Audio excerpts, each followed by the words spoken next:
In the vast tapestry of human experience, there's a peculiar fascination with fear that's endured through the generations. From ancient myths to contemporary horror cinema, the allure of spine-chilling stories persists, offering a glimpse into our complex relationship with the unknown. In the next few minutes, we'll embark on a journey through the intricacies of the human mind, where we'll explore the greatest horror story ever told, and how we can manage this using acceptance and commitment training. The horror genre, with its meticulously crafted tales of fear, continues to captivate audiences worldwide. But for all of the gripping narratives on the silver screen, they remain a mere whisper in the grand symphony of fear conducted by our own minds. So hey, I'm Dan and I run Anxious to Zen-ish. I've been through this journey myself and made it my mission to help people manage their mental health more effectively. With years of experience and a genuine passion for making a difference, I'm here to guide you.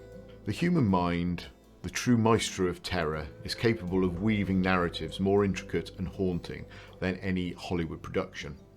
Within the labyrinthine corridors of our consciousness, stories are spun with astonishing creativity. These narratives are abstracted from our experiences, our fears, our doubts, blurring the line between reality and imagination.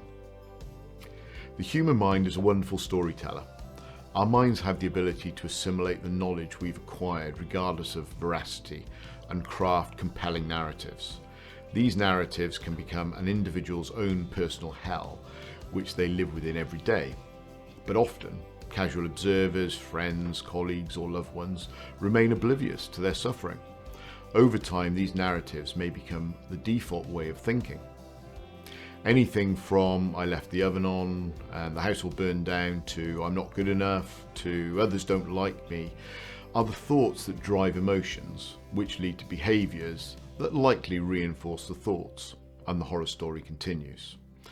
As we develop language and cognition, our abstract thinking brain's ability to predict multiple scary outcomes only increased. Then, as the world became smaller, our lived experience of the world became larger. For example, not many people were worried about how they might be perceived on social media 20 years ago. Now, when we overreact to a thought as if it's true and engage in behaviours to avoid or distract from the emotions the thought produces, it causes our own fear amplification circuit to kick in. And now we are amplifying the overreaction. We have proven to our minds, through our reaction, that there is indeed something to fear. So where does this lead? The horror stories that we run in our minds can hinder our lives and drag us into a struggle where we attempt to get rid of the uncomfortable thoughts and feelings. Our mind and body respond as if the stories are true, usually with limited or heavily biased evidence. According to a recent Sunday Times article, there are currently 1.35 million people in the UK off work with anxiety, depression or chronic stress. The horror story narratives that our minds run will continue to perpetuate, and I would not be surprised if, without some intervention, these figures only get worse. In 2022, the London School of Economics released a report stating that mental health challenges were costing the UK economy a conservative £118 billion per year. To put that into context, it's nearly a Boris Johnson Brexit bus every day. In that campaign, it was stated the UK would claw back £360 million per week. This is £320 million per day, and that's a conservative estimate. Now, this is not just affecting tax receipts, but almost every single business in the UK, which has employees. It's a huge cost. However, the repercussions of these mental health battles stretch beyond the workplace, impacting the very fabric of an individual's health and well-being. The interplay between mental and physical health is profound, with chronic stress, anxiety and depression wreaking havoc on the body.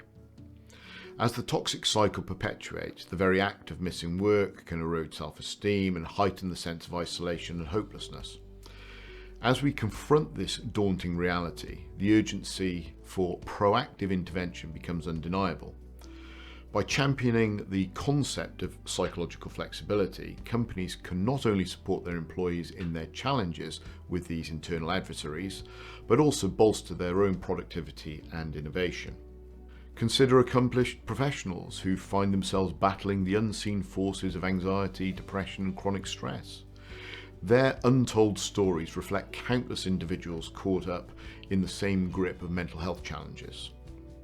Physiologically, these conditions can weaken the immune system and increase susceptibility to illness. Moreover, the vicious cycle of absenteeism, fueled by the corrosive power of mental health challenges, perpetuates the strain on an individual's sense of self-worth. The urgency for proactive intervention in these narratives becomes even more pressing. By fostering an environment of psychological flexibility, organisations can not only provide a lifeline to employees caught up in their personal challenges, but also unleash untapped productivity and creativity. Here at Anxious to Zen-ish, our mission resonates with those who at some point have struggled with the unseen turmoil of anxiety, depression and stress, or may do so in the future, which is, frankly, the vast majority of us. We're dedicated to equipping employees across diverse companies with the tools to cultivate psychological flexibility, enabling them to reclaim their lives from the clutches of mental distress. By learning and applying the principles of acceptance and commitment training, ACT, we aim to train staff to recognise when they are in the grip of the same old narratives and associated emotions, and move in a direction that is likely to provide more satisfaction in their lives. For instance, here is a little tip for in-the-moment anxiety.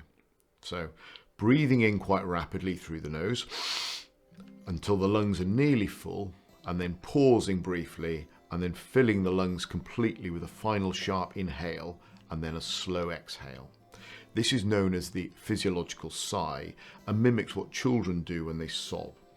It is a way to calm the sympathetic nervous system and activate the parasympathetic nervous system.